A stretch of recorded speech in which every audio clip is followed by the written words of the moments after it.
Eh bien bonjour à toutes et à tous et bienvenue dans cette nouvelle vidéo sur l'actualité de l'AS Saint-Étienne. Donc aujourd'hui nous allons parler d'Anthony Modeste puisque ça y est, c'est terminé.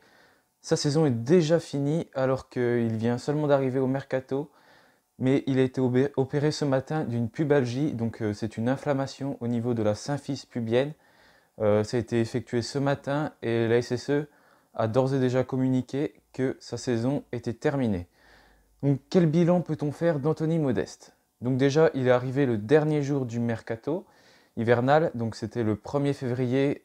Sa signature a été annoncée quelques heures avant la fin de ce mercato, suite au raté de Mostafa Mohamed, suite au transfert raté du joueur égyptien. Donc la SSE a été obligée de recruter dans l'urgence un attaquant après ce feuilleton qui avait duré pendant des semaines et des semaines, mais finalement le joueur égyptien avait filé du côté de Galatasaray, où d'ailleurs il avait très bien commencé et il marquait beaucoup de buts, mais là, depuis quelques semaines, même 2 mois, il n'arrive plus à inscrire le moindre but. Donc au final, est-ce que c'est un mauvais coup de la part des Stéphanois ou pas? Peut-être que Mostafa Mohamed aurait également pas forcément très bien aidé les Verts cette saison. Donc on ne le saura jamais, mais en tout cas, voilà, c'est Anthony Modeste qui est arrivé cet hiver. Alors, quel bilan peut-on retenir d'Anthony Modeste? Donc déjà, le joueur de 33 ans, qui les a eus le 14 avril, je crois. Cette saison, il a joué seulement 7 matchs avec les Verts en Ligue 1, donc 3 en tant que titulaire et 4 en remplaçant. Donc c'est 294 minutes jouées, donc ce n'est pas vraiment beaucoup. Euh, et dans ces minutes jouées, on attendait qu'il marque des buts, il était venu pour ça, hein. C'était parce que la SSE était en crise, n'arrivait pas à inscrire le moindre but, n'avait pas le neuf. D'ailleurs, ça fait un moment qu'on n'a pas de neuf depuis que Robert Beric est parti. Donc voilà, Saint-Etienne espérait avoir un attaquant qui marque des buts, mais malheureusement, ça n'a pas été le cas d'Anthony Modeste, qui durant ces 7 matchs n'a pas inscrit le moindre but. Et d'ailleurs, pendant le match de Coupe de France face à Sochaux, il n'avait pas réussi non plus à trouver le chemin des filets. Et il a également fait 0 passe décisive. Donc voilà, c'était pas vraiment ce qu'on espérait du côté du joueur français tout simplement, qui est le fils de Guy Modeste, un défenseur formé à l'SSE dans les années 1970. Donc c'était vraiment l'occasion rêvée pour lui de marcher sur les traces de son père. Mais malheureusement, ça s'est passé vraiment tout autrement, puisqu'il n'a pas su être décisif avec les Verts. Et voilà, c'est vraiment dommage. La SSE du coup n'a toujours pas son buteur. On voit que ça pêche toujours, même si heureusement que Kazri est revenu très en forme ces derniers matchs et permet aux Verts de glaner de précieux points dans la course au maintien. Avant ça, il était bien évidemment à Cologne, Anthony Modeste, cette saison. Durant la première partie de saison, il a joué 216 minutes avec Cologne. Donc il avait inscrit seulement un but avec son équipe.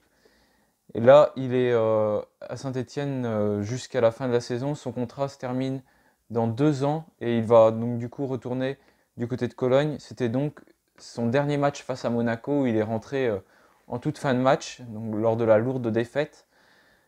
Donc c'est terminé pour Anthony Modeste chez les Verts.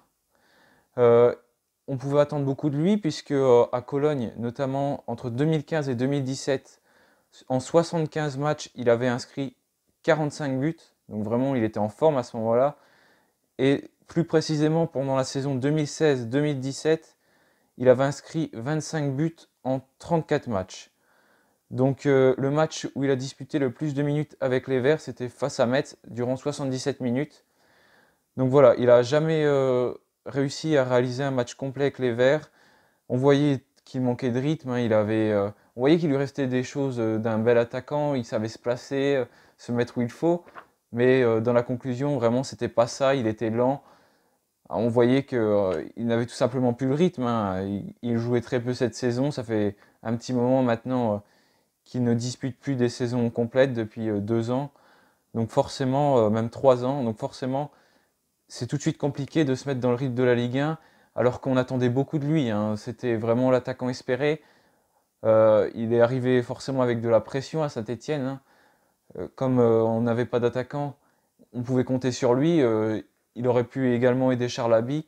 J'espère qu'à l'entraînement, il lui a appris des belles choses. En tout cas, voilà, le club a précisé dans son communiqué qu'il est resté professionnel à l'entraînement, a beaucoup aidé les jeunes. Donc on va voir si ça va être le cas l'année prochaine. Mais bon, de toute façon, les Verts devront se pencher sur un nouvel attaquant dès cet été et il va pas falloir traîner parce que sinon ça va vraiment être la galère pendant pendant encore la saison prochaine si on n'a pas de vrai numéro 9. On le voit, hein, les équipes qui jouent sans 9, c'est tout de suite plus délicat, hein. Même les équipes qui jouent la dernière partie de tableau, c'est les 9 qui leur permettent de se sauver, hein.